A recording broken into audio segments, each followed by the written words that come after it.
Bir voqeani aytaman. Bir ota, endi hozir qariyalar ham Telegram, Instagram, YouTube sizlar ham faolsizlar-ku, otaxonlar.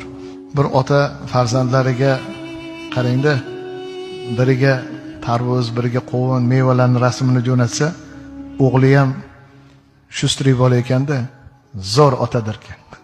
Like bosib qo'yar ekanda, like ko'rsatib qo'yar ekan. Yana biriga esa u ikkita like bosar ekan. Ota zo'r, chiroyli narsani topib yuboribsiz. Uchinchi farzand nima qilar ekan bilasizmi? Like bosmas ekan. U hozir qilar ekan shu narsa. U farosat. U hibbat.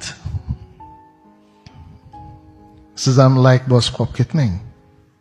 Ota-onangiz sizga narsa jo'natishga ulgurmayotgan bo'lsa, biling. Eng zo'r kiyimni kiyintirib qo'ymaysizmi? Lekin aslida ota-onalar uchun narsa juda muhim emas. Keksalar aytsin, sizlarga nima yoqadi?